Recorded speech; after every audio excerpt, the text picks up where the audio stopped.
ito po si Lala Madam na ay may sinabi na ang Lord tungkol dun sa mga taong may maitim na balak na mapasa kanila ang renda ng ating pamahalaan. At yun yung i-discuss natin ngayon. Pero bago yon, kung di ko pa kayo subscriber, mag-subscribe na po kayo kay Lola Madam. I-like nyo na rin and i-share.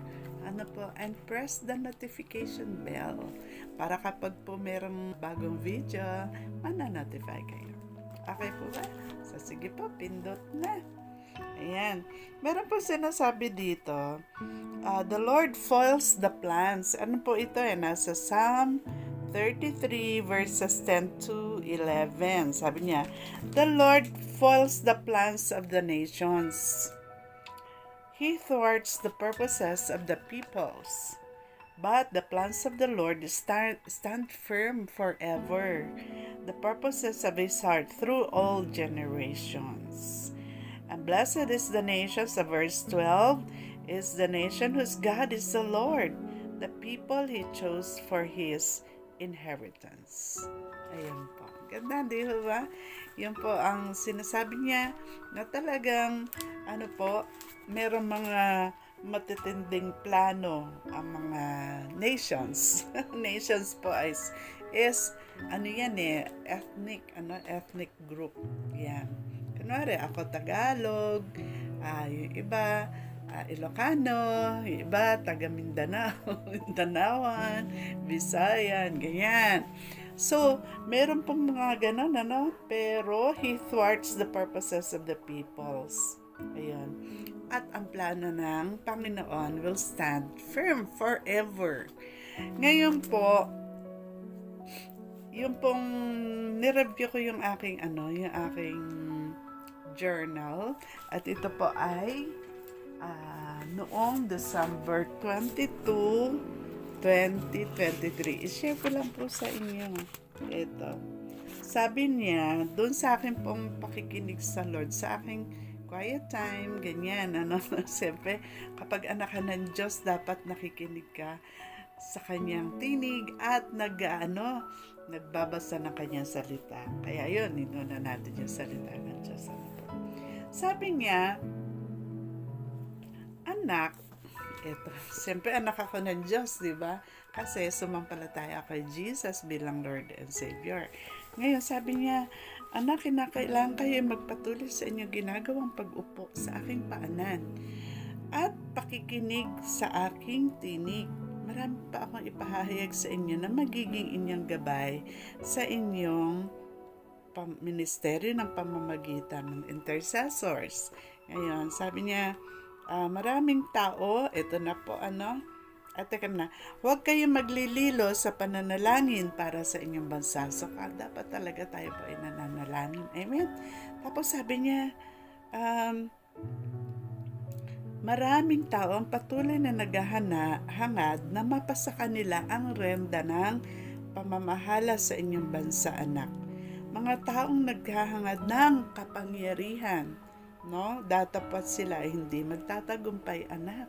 Sabi niya, sila ay hindi ko papayagang rendahan ang inyong bansa, anak. Mga taong naghahangad ng kapangyarihan, datapwat sila ay hindi magtatagumpay, anak. Sabi niya ganun. Sila ay hindi ko papayagang rendahan ng inyong pamalaan sapagkat, ito na po, maitim ang kanilang balak. Ayaw kong sila ang mamahala sa inyong bansa sapagkat iyan ay magdudulot ng ibayong kapighatian sa inyong mga mamamayan. Sabi niya, nais ko magpatuloy sa kanyang pamamahala si President Ferdinand Marcos Jr. at kanyang tuparin ang malaunang plano ng kanyang amang si Ferdinand E. Marcos na ang Pilipinas ay maging isang bansang malakas at maunlad.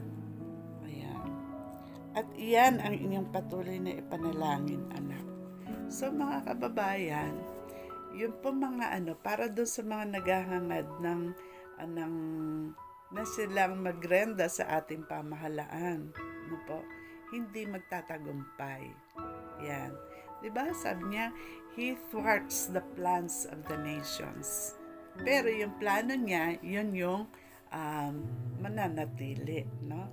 At ano ang plano niya para sa bansa natin? Sabi niya, kinakailangan maging maunlad, no? Sabi niya, maunlad at malakas, no? Pero kapag iba na mahala, maliban kay President Ferdinand Marcos Jr., yung nang-agaw lang ng kapangyarihan, alam niyo mangyayari, mas lalo po tayong sabi niya ganon, magiging pighati, magdudulot ng iba yung kapighatian sa inyong mga mamamayan. Gusto po nating mamighati po tayo. Siyempre ayaw natin yan, no? At ayaw natin na mapasakamay sa na ang renda ng ating pamahalaan sa iba maliban kay President Ferdinand Marcos Jr. So patuloy po nating ipanalangin natin, President. Ano po? Tingnan niyo yung mga nangyayari, no? Tingnan niyo yung mga ginawa ng ex-president natin. Ano po? Talagang gusto niya ibagsak ang ating president. Di ba? Pero hindi po sila magtatagumpay. At yung pong pinaplano nila na iwalay ang Mindanao, ano po, sa Pilipinas, di rin niya magtatagumpay. Ano po? Siyempre, no, na ang ating bayan ay hindi dapat na mahati dahil lamang sa mga sinasabi nitong mga taong ito. Ano po? Kaya ho, katulad ng sinabi ng Lord, no, na bagamat, no, sinasabi ang Lord tungkol kay sa droga. Pero nakita niyo, sabi ng Lord, ito, sabi niya ganun, yung plano na ibagsak si President Ferdinand Marcos Jr., may maitim na balak, babalik sa kanila yan. Di ba, inaakusa si President Ferdinand Marcos Jr. ng pagko-cocaine, di ba? Drugs.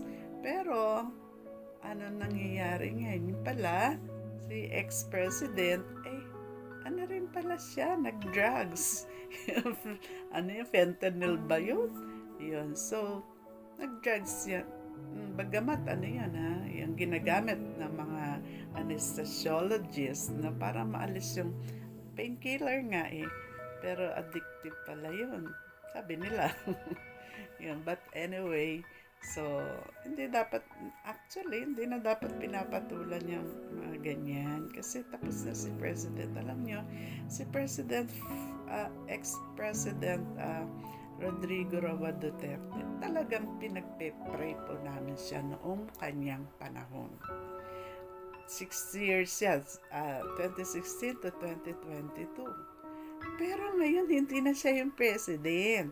Kaya yung pinagpe-pray naman natin ngayon, yung pong kasalukuyan, yung pong inihalal ng taong bayan, 31-something million, at itinalaga ng Diyos.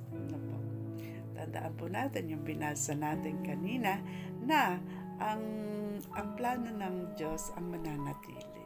At ang sabi niya, siya po ang kanyang plano talagang magpatuloy sa kanyang pamamahala si Ferdinand Marcos Jr.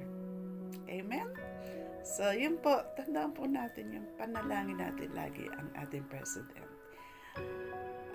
Tapos na tayo manalangin para kay ex-president. Di ba?